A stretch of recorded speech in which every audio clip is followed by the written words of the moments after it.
लगता है तुम मेरी सहायता नहीं करना चाहते हो। कोई बात नहीं, मैं स्वयं ही उसे ढूंढने का प्रयत्न करूंगा। प्रसन्न रहो। असुर सेना भी दूर है। जब तक वो यहाँ पहुँचेंगे उससे पहले यदि मैं इन बाबा की सहायता कर दूँ तो माँ को दिया वचन भी पूरा कर पाऊंगा और अदिति माँ के तब की रक्षा भी कर पाऊंगा। ठहरिए बाबा।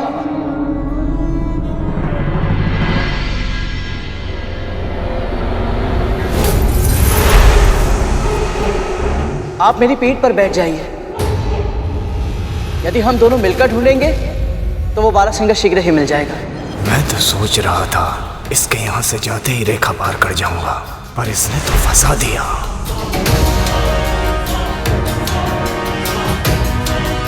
मैं तुम्हारे साथ तुम्हारी पीठ पर।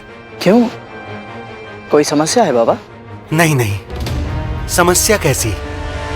चलो पुत्र।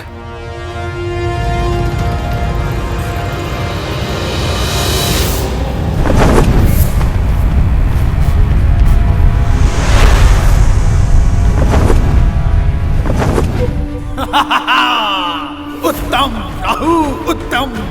जो कार्य मालिस मालिक की बुद्धि नहीं कर पाई, सिंह मुखम और गदासुर का बल नहीं कर पाया, अग्नि मुखम का अग्नि तत्व नहीं कर पाया, तुम्हारे छल ने उस कार्य को सहज कर दिया।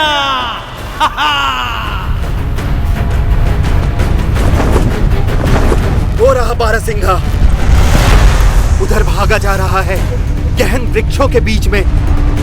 तीव्र गति से उड़ो पुत्र। असुरो, यही अवसर है, जाओ अपना लक्ष्य प्राप्त करो, शीघ्र आगे बढ़ाओ। वो रहा।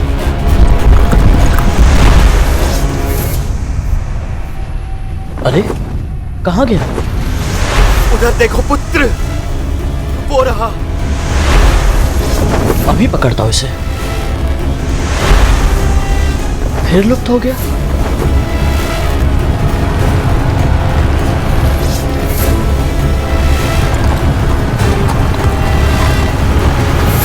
गति बढ़ाओ असुरो, विजय हमारी ही होगी।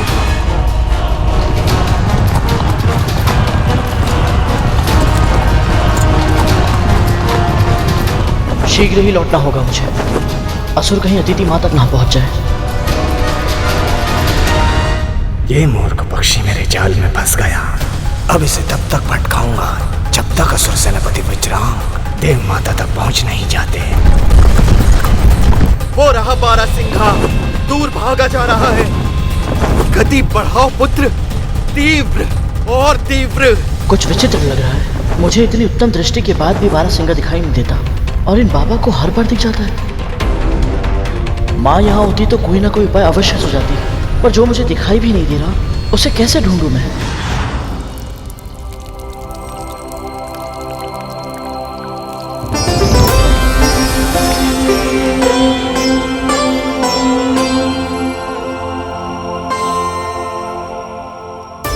जानता है सूर्य की पूजा प्रतिदिन क्यों करते हैं? क्योंकि ये प्रत्यक्ष देवता है। इनके बिना संसार का परिचालन असंभव है। हम सबके प्रत्येक कर्म का यदि कोई साक्षी है तो वो है केवल सूर्यदेव। इनकी दृष्टि से छिप पाना किसी के लिए भी संभव नहीं है। मुझे मार्ग मिल गया माँ।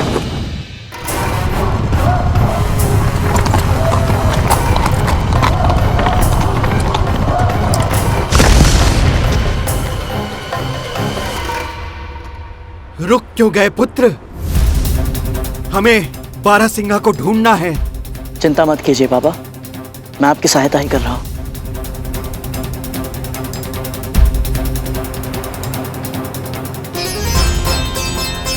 हे सूर्यदेव, मैं विंता पुत्र गरुड़ आपकी आराधना करता हूं। मेरा प्रणाम स्वीकार कीजिए।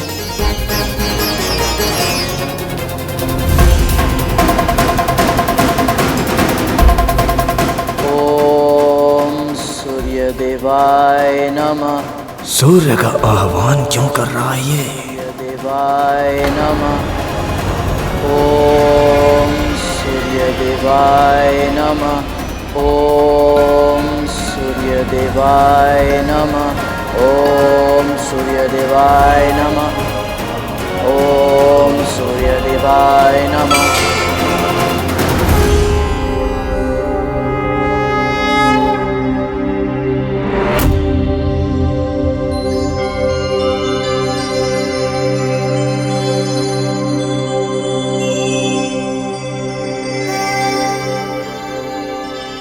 अरुण भैया, अपने छोटे भाई का प्रणाम स्वीकार कीजिए।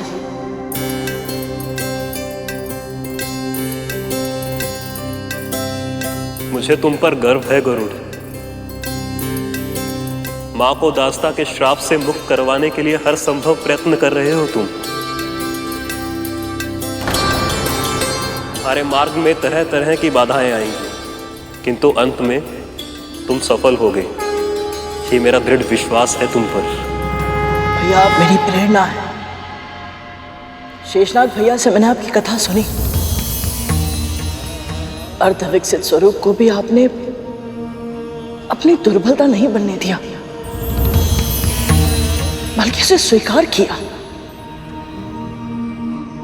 जिस प्रकार आपने अपनी नियति को अपनी शक्ति बना दी,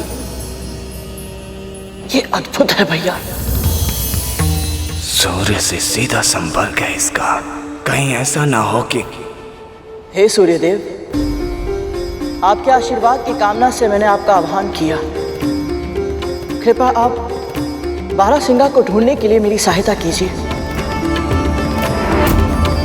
ताकि मैं ब्राह्मण बाबा को उनकी अरणी देकर अदिति माँ के तप स्थल की रक्षा करने के लिए वापस लौट जाऊं। तुम सद्गुणी हो गरुड़। प्रत्येक प्राणी में अच्छाई ढूंढना चाहते हो, इसीलिए दुष्ट तुम्हें छल पाते हैं। मैं समझा नहीं। जिसका तुम पीछा कर रहे थे वो बारासिंघा वास्तविक रूप में है ही नहीं, और ना ही ये व्यक्ति ब्राह्मण है जिसे तुम अपनी पीठ पर बिठाकर यहां तक लेकर आए हो। राहु नाम का असुर है ये। मनोवांछित रूप धारण कर सकता है, स्वयं को दो भागों में बांट सकता है, एक ही समय पर दो स्थानों पर प्रकट हो सकता है। जिस ब्राह्मण और बारासिंघा के भ्रम जाल में फंसकर तुम यहां तक चले आए हो, यह सब इसी की माया है।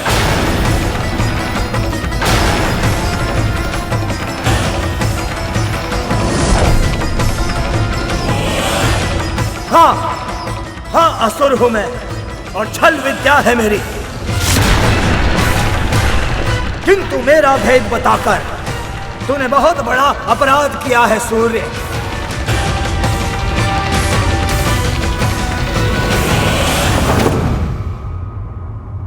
अवसर मिला तो तुझे जीवित ही निगल जाऊंगा मैं। हाँ,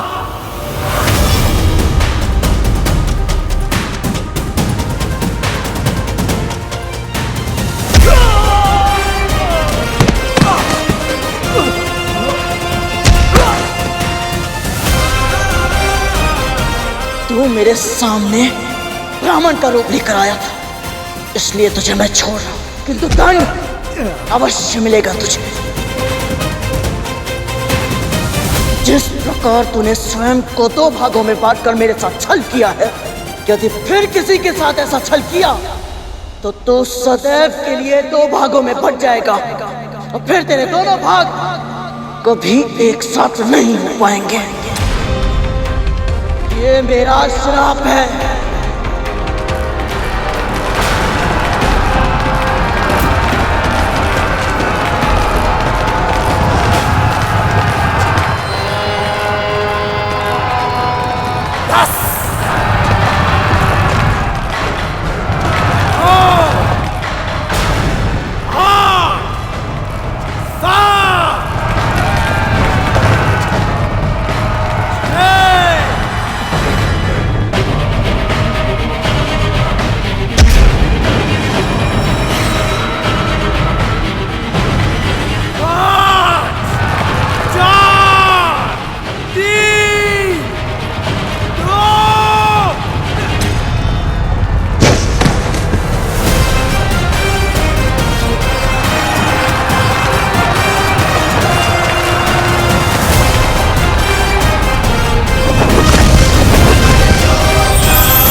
हे सूर्यदेव, अरुण भैया, आप दोनों ने मेरी सहायता की।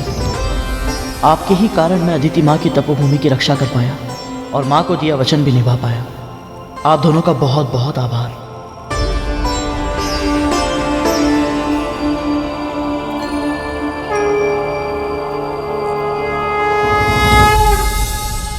ऐसी कौन सी अदृश्य शक्ति है इस पक्षी के पास जिसके कारण हमारा प्रत्येक प्रहार विफल हो रहा है? ना ये बल से पराजित होता है और ना ही छल से। क्रोध से भी नहीं होगा सेनापति,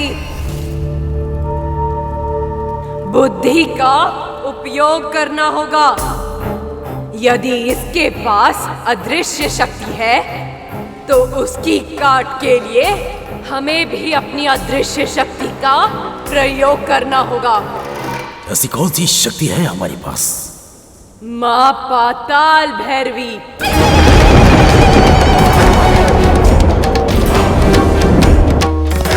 स्मरण कीजिए सेनापति, घनघोर तपस्या के कारण आपको वरदान मिला था। जब भी आपको आवश्यकता होगी, देवी माँ आपकी सहायता के लिए अवश्य आएंगी। उत्तम सिंहिका, सही समय पर सही उपाय सुझाया है तुमने।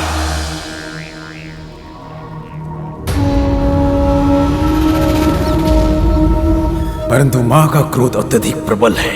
यदि हमने एक पक्षी का वध करने के लिए माँ का आह्वान किया और उन्हें उचित नहीं लगा तो उचित अनुचित के लिए अब विलंब हो चुका है सेनापति। पहले ही हमारी माता अदिति चिंतित हैं। यदि देव माता की तपस्या भंग करने का अपना वचन हम पूरा नहीं कर पाए तो कितनी निराश होंगी वो, कितना दुख पहुंचेगा उन्हें। सही कहा तुमने, असुर है हम। उचित अनुचित वाद विवाद व्यर्थ है। हमें किसी भी प्रकार अपने मनोवांछित लक्ष्य को प्राप्त करना है। यही हमारी रीति है और नीति।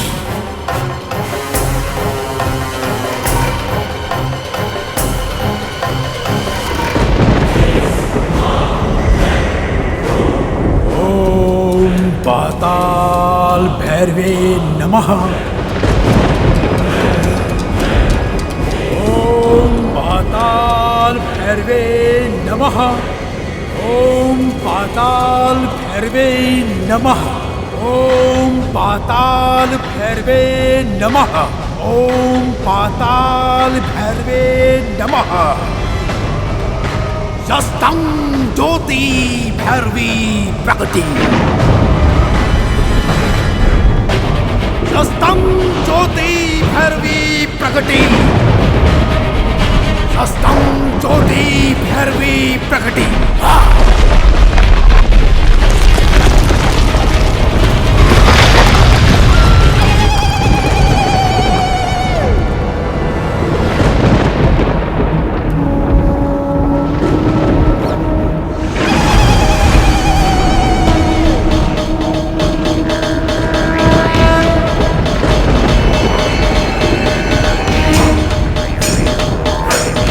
प्रणाम स्वीकार करें माता। बिना विधि विधान के अचानक मेरा आह्वान क्यों किया है तूने? शीघ्र कारण बता, अन्यथा अपने विनाश के लिए तैयार हो जा।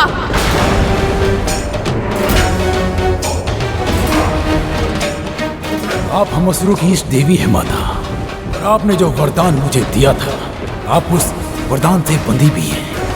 वो सब स्मरण है मुझे।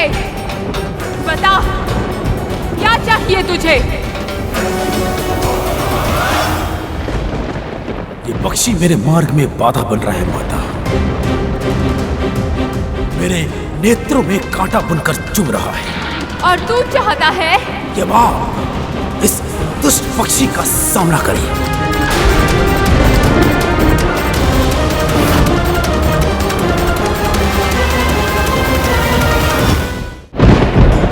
उस पक्षी ने कोई अपराध नहीं किया, फिर भी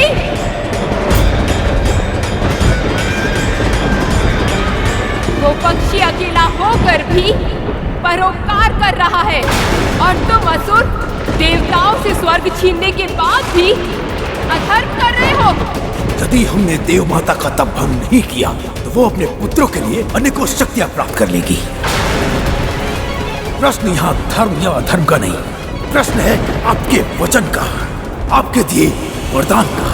मेरे वरदान का अनुचित लाभ उठा रहा है तू। पहले भी अनेक बार मेरे वचन की शक्ति से मुझे विवश कर चुका है। तुम असुर भक्ति का मार्ग केवल शक्ति प्राप्त करने के लिए चुनते हो, किंतु शक्ति का प्रयोग परोपकार करने के लिए कभी नहीं करते। धैर्य और दया से दूर केवल स्वार्थ का पथ चुनते हो।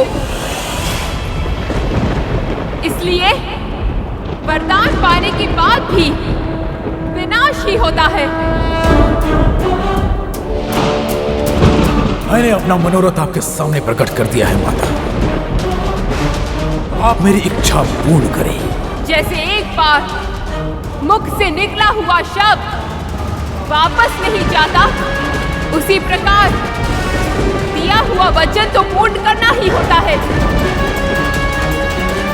यही विधि का विधान है। मैं तेरी इच्छा पूर्ण करूंगी वज्रांग। सामना करूंगी उस पक्षी का मैं।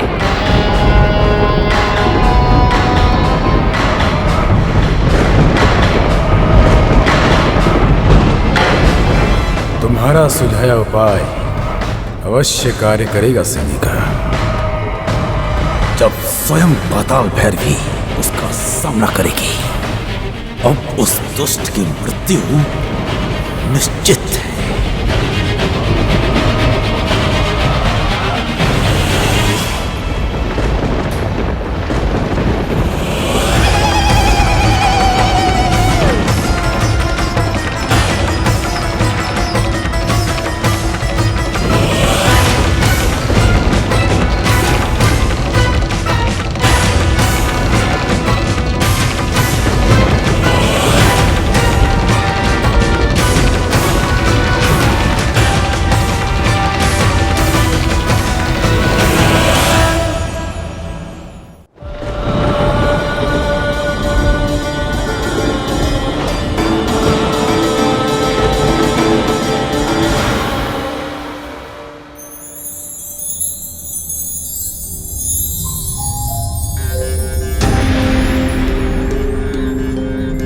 माँ,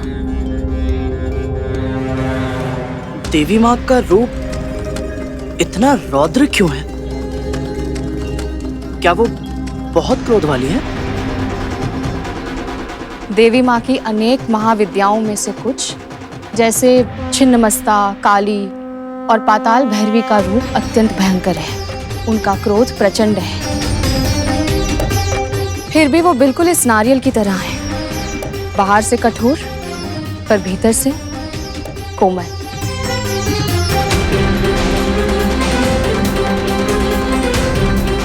स्वभाव से मृदु और ममता में अनंत।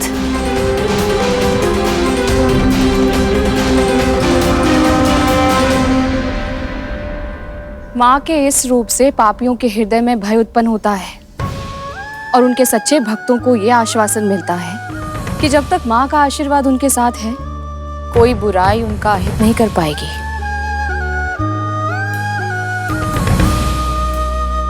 किंतु माँ, देवी माँ ने भगवान शिव के ऊपर पांव क्यों रखा है?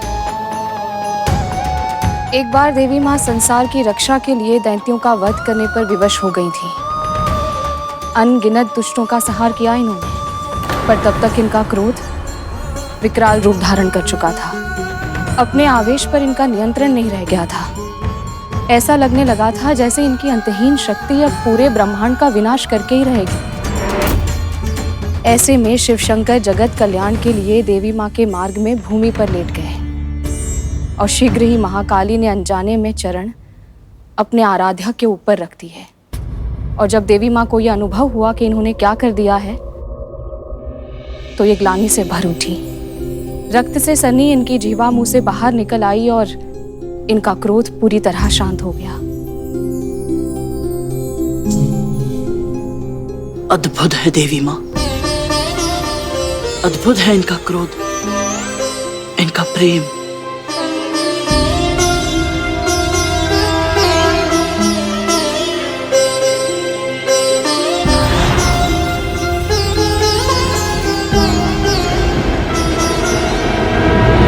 प्रणाम देवी माँ। देख क्या रहा है? कहाँ कर मुझ पे? आपका प्रत्येक आदेश मुझे स्वीकार है माँ, किंतु मैं आपसे युद्ध नहीं कर सकता। इसी क्षण उठ जा यहाँ से, अन्यथा अपनी मृत्यु का उत्तरदायी तू स्वयं होगा। आपके हाथों से मृत्यु मिले, इससे बड़ा सौभाग्य और क्या हो सकता है मेरे लिए। तो फिर यही सही।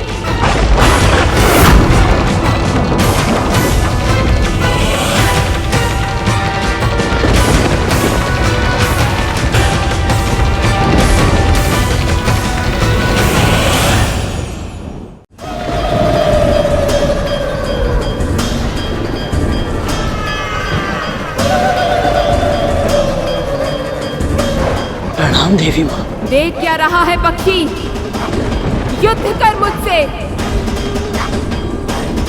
आपका प्रत्येक आदेश मुझे स्वीकार है माँ, किंतु मैं आपसे युद्ध नहीं कर सकता। तो अपनी पराजय स्वीकार कर और चला जा यहाँ से। मुझे क्षमा कीजिए माँ, किंतु मैं वो भी नहीं कर सकता। मैंने अपनी माँ को वचन दिया है। याद है मुझे, इसीलिए कह रही हूँ, अपनी हट छोड़ दे। तेरी माँ तेरी प्रतीक्षा कर रही है। अपनी माँ को बिना बताए इतनी दूर चला आया है। जानता है कितनी चिंतित होगी तेरे बिना। जानता हूँ माँ, किंतु आप भी तो मेरी चिंता का कारण जानती है। मैं अपनी माँ को दासी के रूप में और नहीं देख सकता। और मेरे सामने हट कर सकता है? यदि इसी समय तू यहाँ से नहीं गया तो तुझे मेरा दंड सहना होगा। मुझे स्वीकार है माँ। तू मारा जाएगा गरुड़।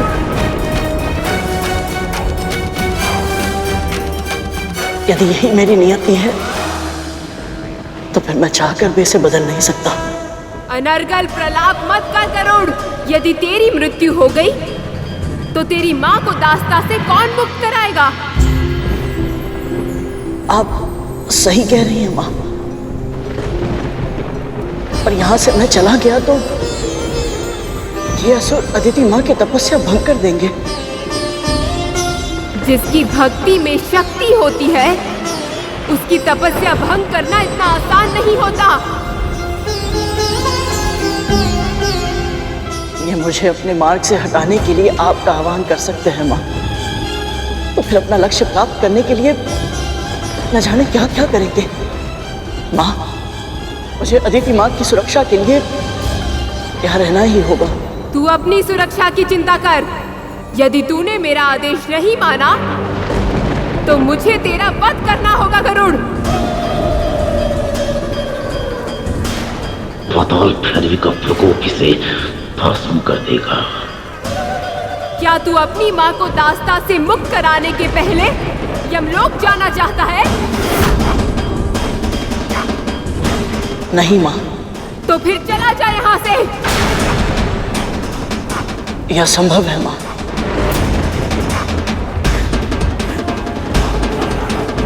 पहले प्रत्येक बात पर माँ माँ कर रहा था, अब ना ना कर रहा है। पाताल भैरवी इससे इतनी बातें क्यों कर रही है? इसका वध करके अपना कार्य समाप्त क्यों नहीं कर रही?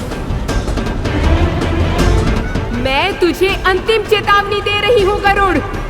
इसी क्षण उठ जा यहाँ से, अन्यथा अपनी मृत्यु का उत्तरदायी तू स्वयं होगा। आपके हाथों से मृत्यु मिले, इससे बड़ा सौभाग्य और क्या हो सकता है मेरे लिए। तो फिर यही सही। माँ ने बताया था, माँ भैरवी के मन में शिवजी के लिए अपार सम्मान है। यदि मैं उनकी आराधना करूं तो संभव है मैं माँ भैरवी के प्रकोप को शांत कर पाऊं। मेरे प्राण आपके ही है माँ,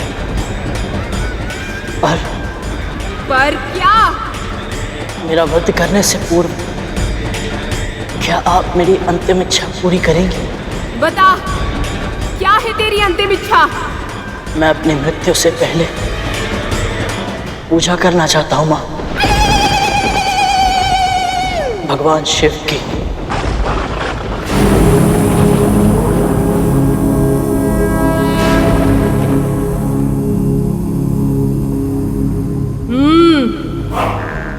बड़ा चतुर है तू। जा, दी अनुमति, कर ले अपनी अंतिम इच्छा पूरी।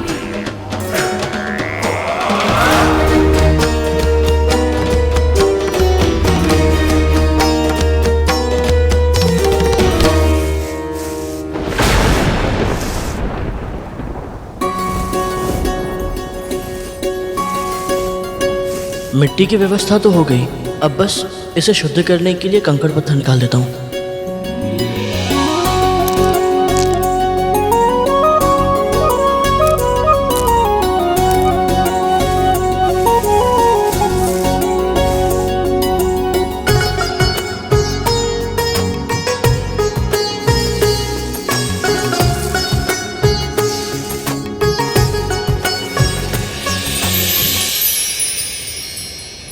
ये ले, पहले जल से मिट्टी गीली कर, तभी तो ठहरेगी।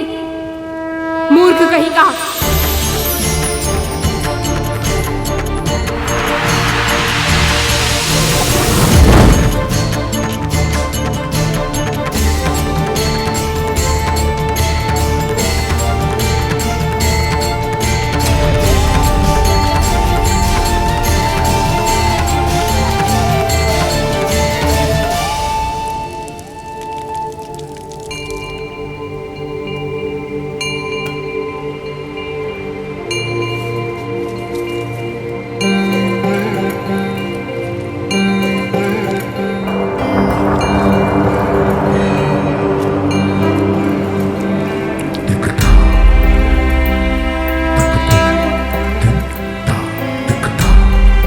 पूजन की सामग्री तो है ही नहीं, ना भस्म है, ना दूध, ना शहद, ना धतूरा, ना बेलपत्र। कैसे करेगा पूजन?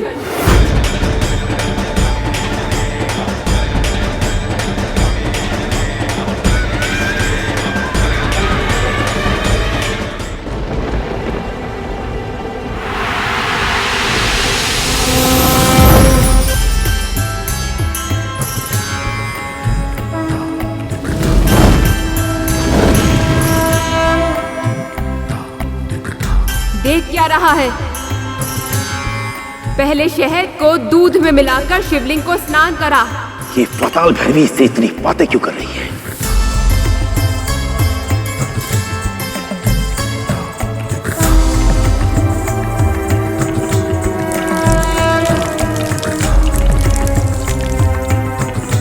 अब भस्म से त्रिपुंड बना।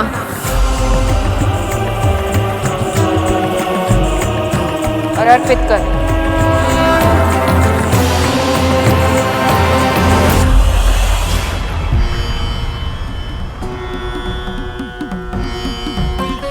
इस विशेष पूजा के कारण मेरी मृत्यु कुछ समय के लिए टल अवश्य गई, पर पूजा संपन्न होने के बाद होगा वही जो अटल है।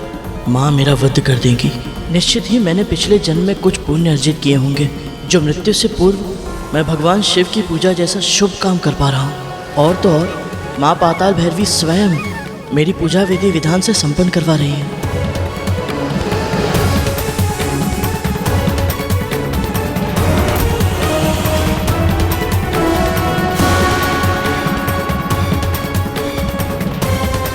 हे शिव शंकर, हे भोले भंडारी, मेरी भक्ति स्वीकार करें और स्वीकार करें मेरी प्रार्थना। मैं नहीं जानता कि मैं उचित कर रहा हूँ या अनुचित, बस इतना जानता हूँ प्रभु कि जो कर रहा हूँ अपनी माँ के लिए कर रहा हूँ।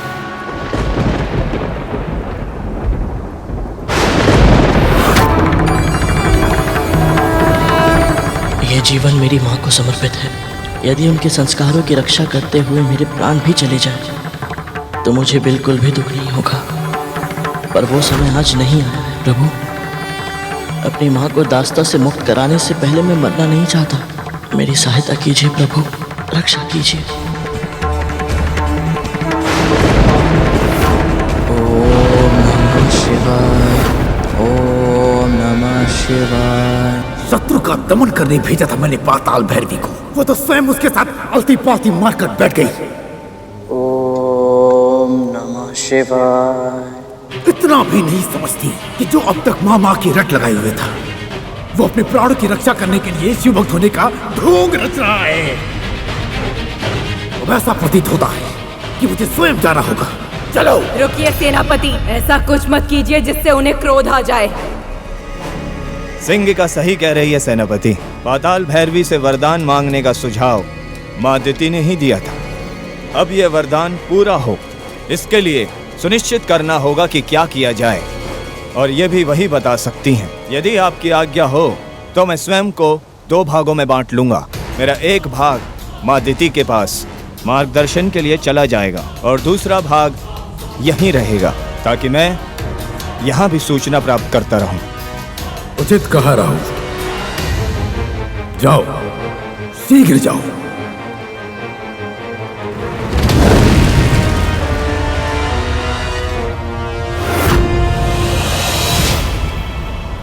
ओम नमः शिवाय, ओम नमः शिवाय।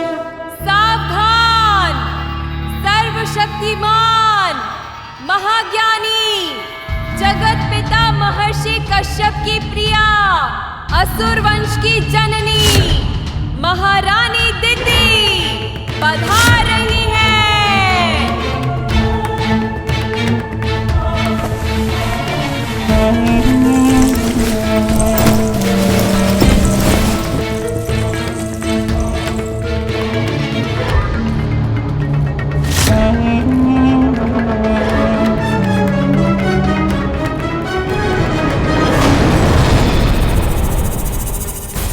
राहुल यहाँ अकेला, वो भी इस अवस्था में। तुम सब जाओ यहाँ से।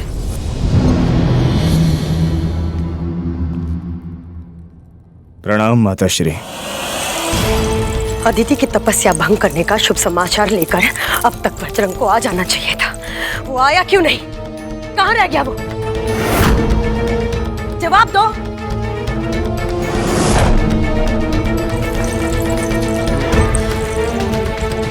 क्या हुआ पुत्र? तुम्हारे चेहरे का रंग क्यों उड़ा हुआ है? देव माता की तपस्या तो कब की भंग हो जाती माँ, पर क्या? एक पक्षी है जो हमारे प्रयासों पर पानी फेर रहा है माँ। पक्षी? नाम क्या है उसका?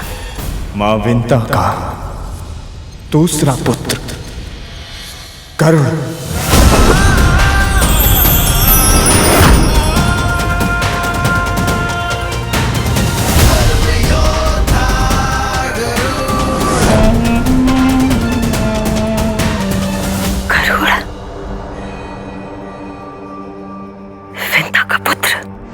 महाबुद्धिमान, महाबलवान, आकाश का इंद्र कहलाएगा वो।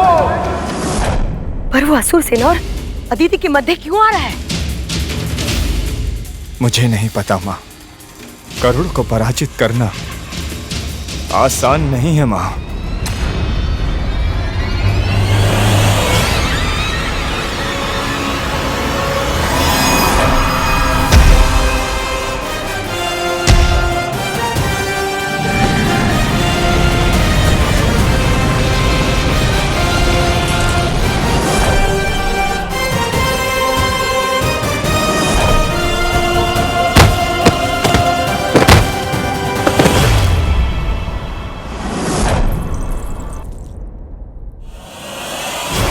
एक काम करो, अपने दूसरे भाग से संपर्क स्थापित करो और पता करो कि वहां पे क्या हो रहा है। मुझे बताओ, शीघ्र करो। जो आज्ञा माता।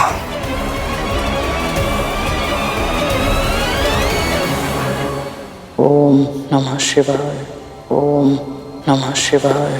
पाताल भैरवी गरुड़ को शिव की पूजा करते देख भाव विभोर हो गई है। वो अपना रौद्र रूप त्याग कर सौम्य भाव अपना चुकी है, जिसके कारण सेनापति वज्रांग अत्यधिक क्रोधित हो गए हैं।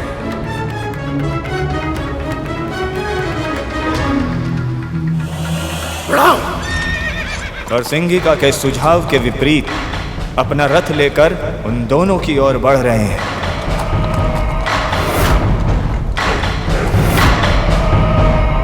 ओम नमः शिवाय।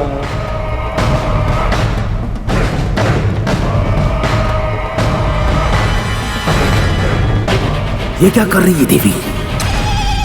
शत्रु के नेत्र बंद है। अपनी तलवार को प्रकट करके उस पर प्रहार कीजिए। उसकी अंतिम इच्छा पूर्ण होने से पहले मैं उसे नहीं मार सकती वज्रांग। अंतिम इच्छा नहीं, ये मृत्यु को टालने का बहाना है। बहाना है तो बहाना सही। जैसे तुझे वचन दिया है उसी प्रकार इसे भी वचन दिया है मैंने। वचन आपने उसे दिया है, मैंने नहीं।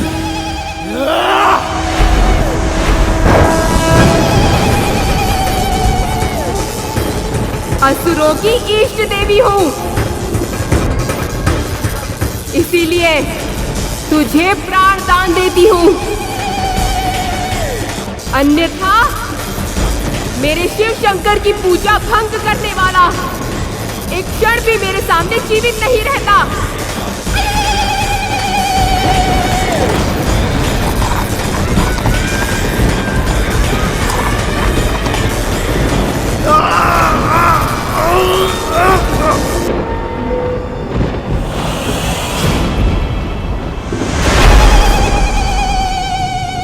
बस बस, और नहीं सुन सकती मैं।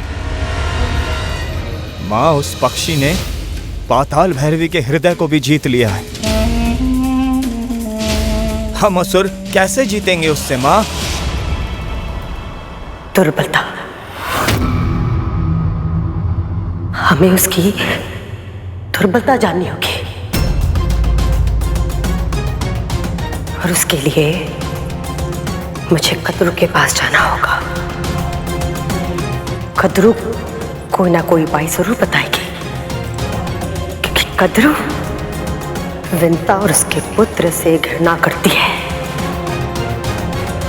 पर हमारे पास समय नहीं है, हमें जो भी करना होगा शीघ्र करना होगा।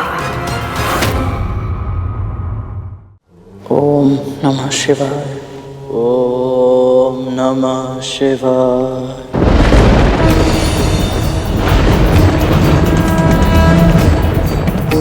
ओम नमः शिवाय।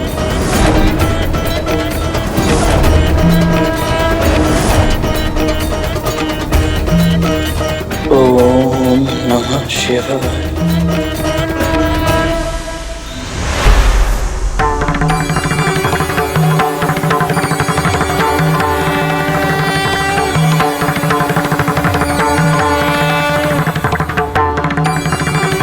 इस बालक पे दया कीजिए देवी,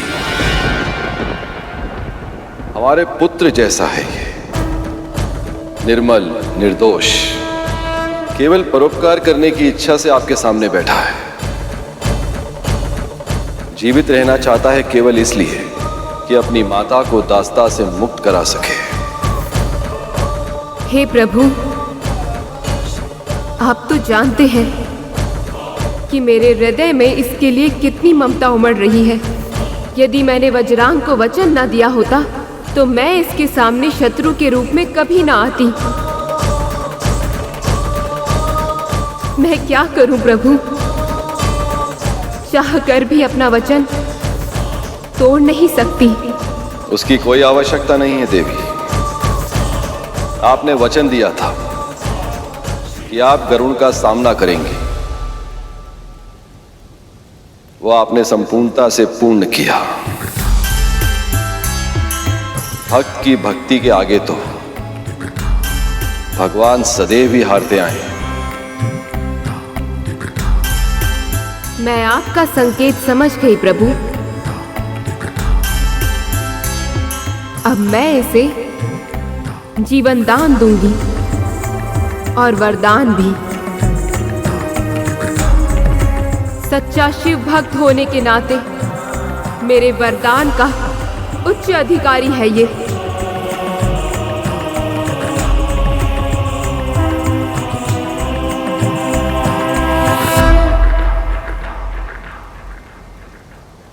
ओम नमः शिवाय।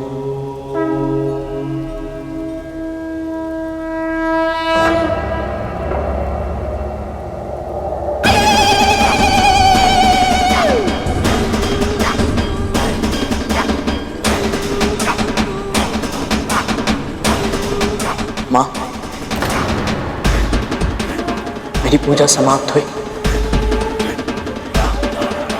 अब आप मेरे प्राण ले लीजिए।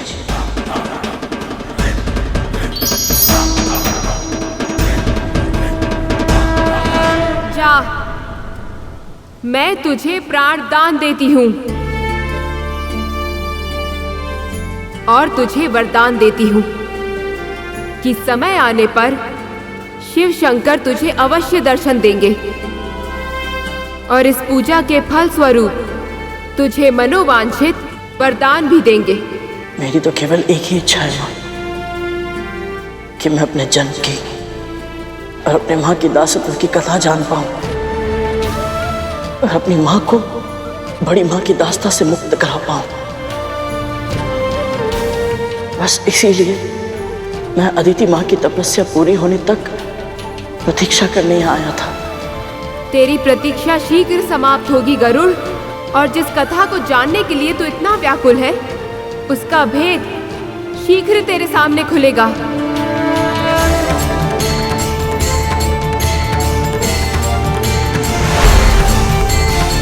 माँ पाताल भैरवी ने मुझे वरदान दिया है। इसका अर्थ है कि अब नियति की देवी मुस्कुराएगी, अब सब ठीक हो जाएगा। पर कैसे? क्या अदिति माँ की तपस्या पूरी होने वाली है? क्या होगी माँ की दास्ता के अतीत की कथा?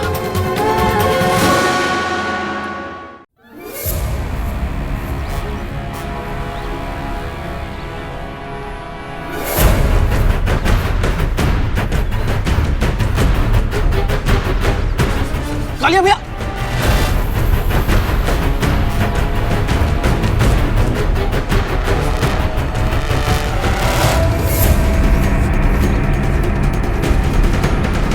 मुझसे जीतना इतना आसान नहीं है कालिया। किंतु जीतने की चेष्टा करना तो गलत नहीं है ना भैया।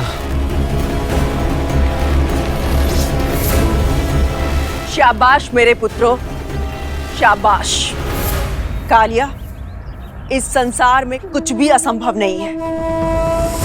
तक्षक, स्मरण रखना, सम्मान विजेता का होता है, पराजित का नहीं।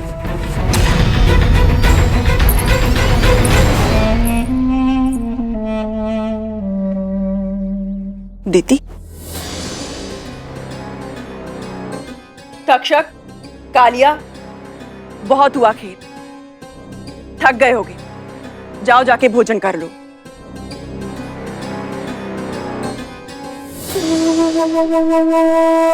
इतने वर्षों बाद आज यहाँ कैसे आना हुआ? जिसके पुत्र स्वर्ग का राजपाट संभालते हो, उसके पास उत्तरदायित्व भी अधिक होता है। व्यर्थ करने के लिए समय नहीं मिलता कद्रू। तुम्हें कैसे पता होगा कद्रू? तुम तो अपने पुत्र का आपस का युद्ध देखने में ही व्यस्त हो। आजकल तुम्हारे पुत्र किसके साथ युद्ध कर रहे हैं? क्या देवताओं को पराजित करने के बाद अत्यधिक आत्मविश्वास में आ गए? सावधान रहना चाहिए, न जाने कब कौन कहां से रणभेरी बजा दे। ये ऐसा क्यों कह रही है? कहीं ऐसा तो नहीं कि इसी ने गरुड़ को भेजा हो मेरे पुत्रों के साथ युद्ध करने के लिए?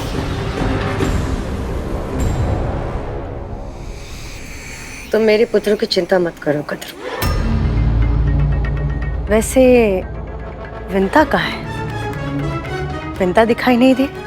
और उसका वो पुत्र जिसने इतने वर्ष लगा दिए संसार में आने में, जिसे वाल्खिल्य जैसे महान ऋषि ने आकाश का इंद्र बनने का वरदान दिया था, वो पुत्र मैं उससे मिलना चाहती हूँ। कहाँ है वो? यहाँ नहीं है। तो फिर कहाँ है? मैं नहीं जानती, उसकी माँ को भी नहीं पता कि वो कहाँ है। पर मुझे पता है कि वो कहाँ है।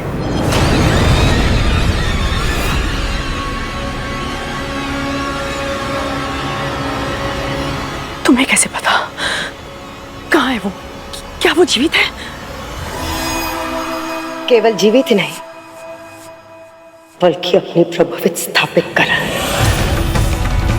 और बिना किसी सहायता के अदिति की तपस्या की रक्षा कर रहा है और चुनौती दे रहा है मेरे पुत्र वृजंग को कि उसके जीते जी उसकी खींची हुई रेखा को कोई पार करके अदिति तक नहीं पहुंच सकता। और तुम्हें पता है आश्चर्य की बात क्या है? मेरे पुत्र और असुर सेना को कोई भी योद्धा उस तक पहुंच नहीं पा रहा, सबको पराजित कर रहा है वो गरुड़।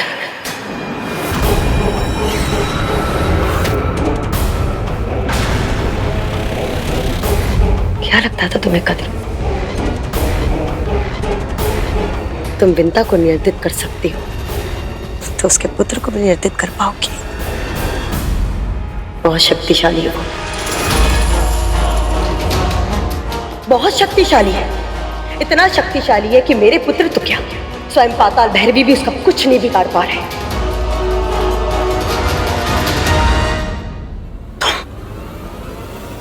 तुम सत्य कह रही हो, परंतु ये कैसे संभव है? यदि वो इतना अधिक शक्तिशाली है तो अपनी माँ और अपने भाई का प्रतिशोध लेगा। मेरे और मेरे पुत्रों के लिए संकट बन जाएगा। वो बन चुका है, वो संकट बन चुका है वो मेरे पुत्रों के लिए। तभी तो मैं तुम्हारे पास आई हूं कद्र, ये जानने के लिए कि कोई तो दुर्बलता होगी, कोई तो दुर्बलता तुम जानती हो तो मुझे बताओ, ताकि मेरे पुत्र उस समस्या को सदैव के लिए समाप्त कर सके। दुर्बलता? कौन सी दुर्बलता? कैसी दुर्बलता? 8 प्रहर सदैव माँ माँ माँ के नाम की रट लगाए रहता है। इसके अतिरिक्त ना कुछ सोचता है, ना कुछ कहता है, ना ही कुछ करता है वो।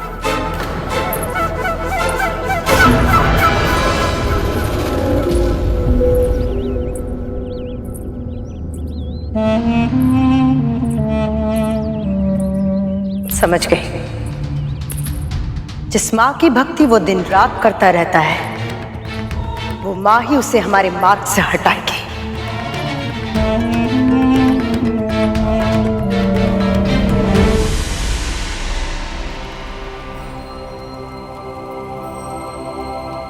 गरुड़,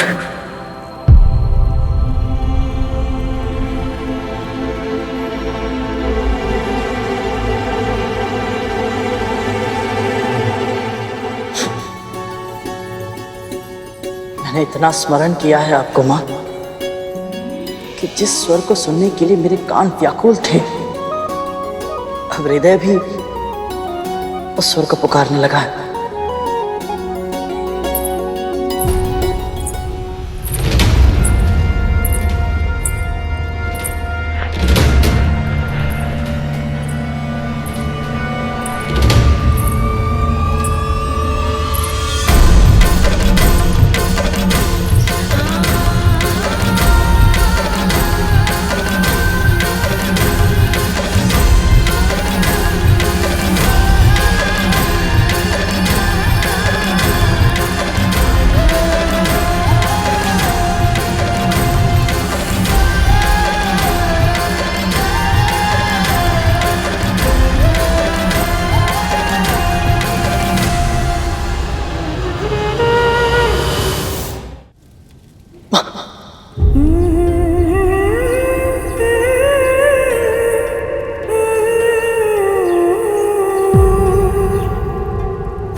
मुझे क्षमा कर दीजिए माँ, मैंने आपको बिना बताए घर छोड़कर इतनी लंबी यात्रा तय कर ली। माँ, मैंने आपको बहुत कष्ट दिया है ना, मुझे क्षमा कर दीजिए। किंतु माँ, एक क्षण भी ऐसा नहीं बीता जहाँ मुझे आपकी पीड़ा अनुभव ना हुई हो। जब जब आप मुझे चिंतित होकर पुकारती थी ना माँ, आपका स्वर मेरा कलेजा, मेरा हृदय चीर देता था माँ। बस उस पल ऐसा लगता था अभी उड़कर आपके पास आ जाओ। आपकी डांट खाऊं, आपका स्नेह पाऊं, पर मैं चाहकर भी वापस नहीं आ सकता था माँ। मुझे ज्ञात है माँ, आप नहीं चाहती कि मुझे अतीत का सत्य पता चले। मुझे ज्ञात है आपने मुझसे कहा था कि आप दासी होने की इस नियति को स्वीकार कर चुकी, पर माँ आपका गरुड़, आपका पुत्र आपकी इस विवशता को स्वीकार नहीं कर सकता माँ। इसीलिए मुझे जानना है कि आप बड़ी माँ की दासी कब, कैसे और क्यों बनी। इसलिए अपने प्रश्नों के उत्तर ढूंढने के लिए मुझे आपसे दूर होना पड़ा माँ। और ऐसा करके मैंने कोई अच्छा काम नहीं किया, आपको बहुत दुख पहुंचाया है। मुझे क्षमा कर दीजिए ना माँ।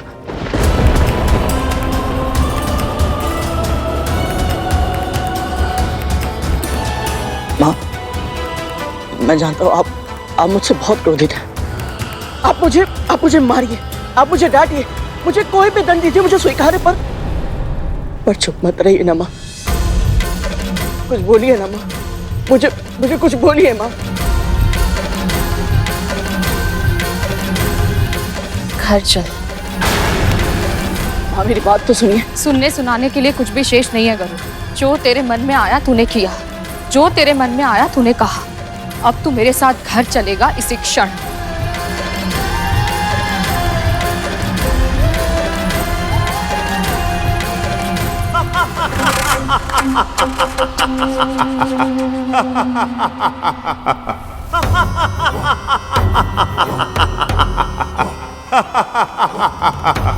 जिस माँ का नाम ले लेकर इस गरुड़ ने हम सबको संकट में डाल दिया था,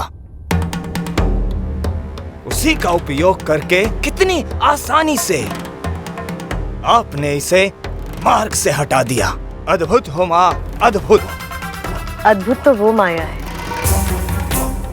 जिसने तुम जैसे मायावी को भी चकमा दे दिया। वो विंता नहीं, असुरों की विकट योद्धा सिंहिका है। समझ गए? जिस माँ की भक्ति वो दिन रात करता है, वो माँ ही हमारे मार्ग से उस कांटे का उपचार करेगी। कद्रू, कहना क्या चाहती हो तुम? विंता को तुम्हें सौंप दूं, इस बात का तो प्रश्न ही नहीं उठता, क्योंकि जब तक वो मेरे नियंत्रण में है, मेरे पुत्र सुरक्षित है। कद्रू, मुझे विंता को अपने साथ ले जाने की कोई आवश्यकता नहीं है, क्योंकि मेरे पास सिंहिका है जो एक ही समय में कई विंताओं का रूप धारण करके गरुड़ को भ्रमित कर सकती है। बस तुम प्रतीक्षा करो, बहुत ही जल्द गरुड़ की मृत्यु का शुभ समाचार तुम्हें शीघ्र ही प्राप्त होगा। यदि तुमने इस असंभव कार्य को संभव कर दिखाया, तो ये गरुड़ तुम्हारा उपकार कभी नहीं भूलेगी।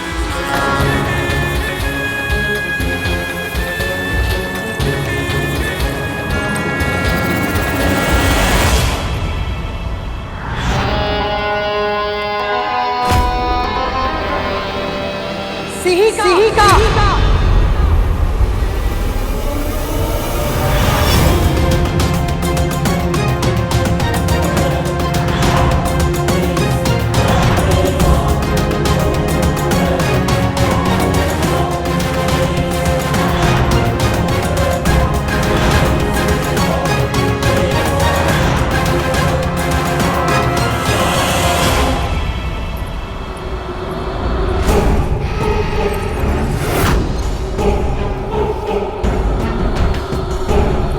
माँ ने मुझसे कुछ पूछा क्यों नहीं कि मैं इतने समय से कहाँ था, मैं यहाँ क्यों आया हूँ और अदिति माँ को कैसे पहचानता हूँ मैं। क्या हुआ? चल। मैं यहाँ से नहीं जा सकता माँ। मैंने आपकी सौगंध ली है कि इन असुरों को अदिति माँ की तपस्या भंग करने नहीं दूंगा मैं। तूने मेरी सौगंध ली है ना, मैं तुझे इस सौगंध के बंधन से मुक्त करती हूँ। अब चल। ये जानकर भी कि मैं असुरों से अदिति माँ की तपस्या की रक्षा कर रहा हूँ, माँ ने मुझे कुछ कहा क्यों नहीं? अब क्या हुआ? माँ मेरी अनुपस्थिति में ये असुर अदिति माँ को प्रताड़ित करेंगे, उनकी तपस्या भंग करेंगे। ऐसे में आप मुझे यहाँ से चलने के लिए क्यों कह रही हैं? क्योंकि ये विवाद देवों और असुरों के मध्य है, हमें इसमें उलझने की कोई आवश्यकता नहीं है।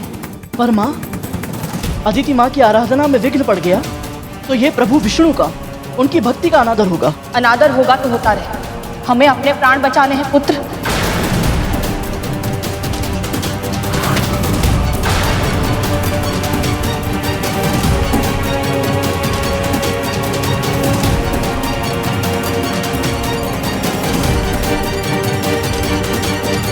मेरे कहने का अर्थ ये है कि मुझे सबसे अधिक परवाह तेरी है। परायों के लिए तुझे अपने प्राण संकट में डालने की मूर्खता करते हुए नहीं देख सकती मैं।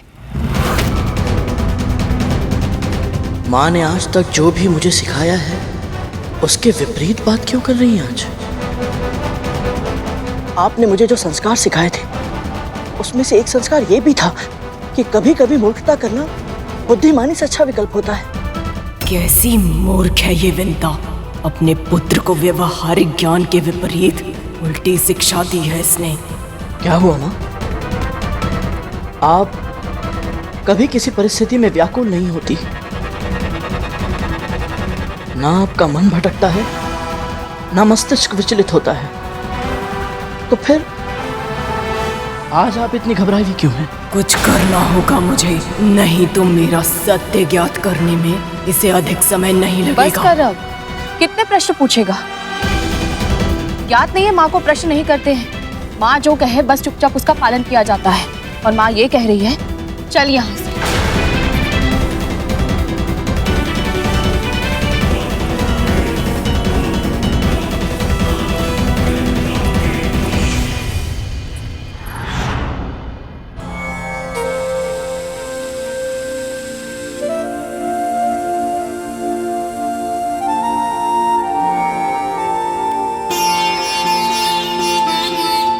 जिज्ञासा ज्ञान प्राप्त करने की पहली सीढ़ी होती है गरुड़।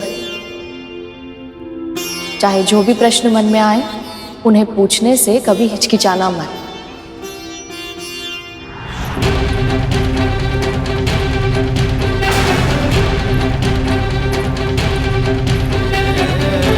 आज तक माँ ने मुझे जो शिक्षा दी है उसके विपरीत आज बिल्कुल नई शिक्षा दे रही है, पर क्यों?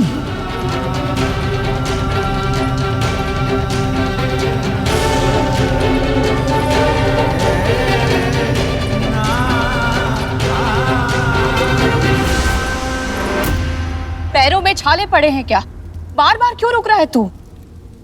माँ, बहुत तीव्र भूख लगी है, घर जाने में बहुत देर हो जाएगी, कुछ खा के चले? तुझे समझ क्यों नहीं आ रहा? हम यहाँ नहीं रुक सकते हैं, जो खाना है घर चल के खा।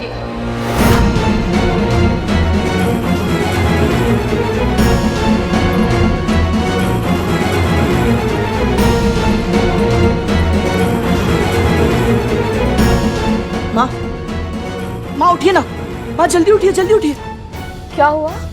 माँ बहुत जोर से भूख लगी है, कुछ बनाइए ना।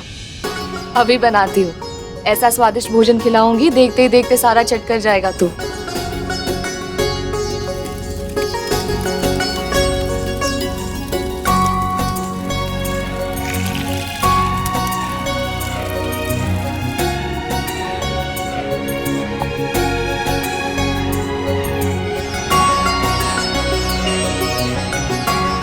माँ बहुत स्वादिष्ट है।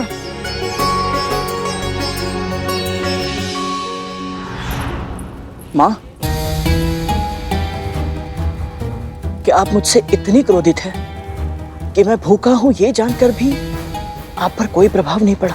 इतनी शीघ्र फिर से भूख कैसे लग सकती है तुझे? अभी अभी तो तूने गजासुर और सिंहमुखम को खाया था। आपको कैसे पता चला ये? आप तो अभी अभी यहाँ आई हैं माँ, तो ये बात आपको कैसे पता चली?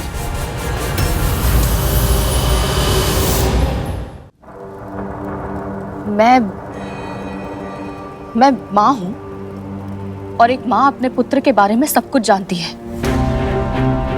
जैसे तुझे मेरा स्वर सुनाई दे रहा था वैसे ही मुझे भी तेरे विषय में पल पल की सूचना थी।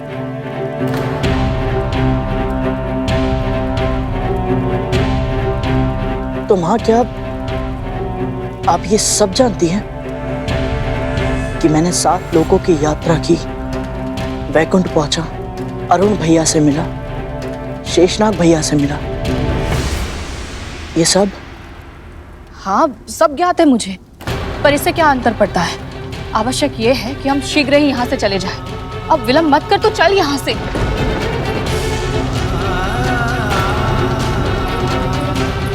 कुछ समझ नहीं आ रहा। मुझे लगता था मैं माँ के कुछ कहे बिना ही उनकी प्रत्येक पीड़ा, उनके मन का हर भाव, हर बात जान सकता हूँ, पर इस समय तो ऐसा लग रहा है जैसे मैं अपनी माँ को जानता ही नहीं।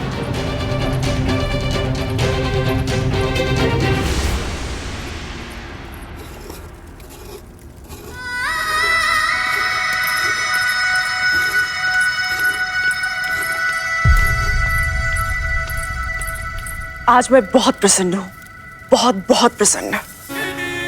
कोई विशेष कारण है महारानी? बस इतना समझ ले कि एक बहुत बड़ी चिंता थी जो आज समाप्त होने वाली है।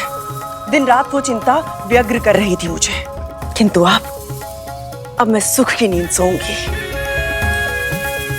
आपको गरुड़ की कोई सूचना मिली है? कैसा है मेरा पुत्र, कहाँ है वो? समस्त संसार की धुरी तेरा पुत्र ही तो है, उसके अलावा तो इस संसार में कुछ है ही नहीं।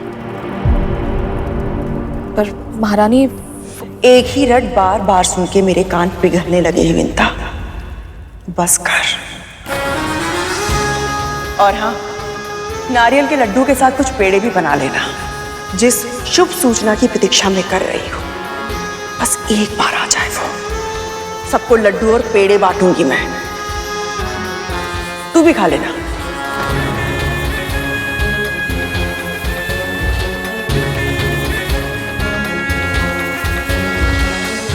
जब गरुड़ की मृत्यु की प्रसन्नता में उसकी माँ के हाथ के बने लड्डू खाऊंगी तो कितना आनंद आएगा।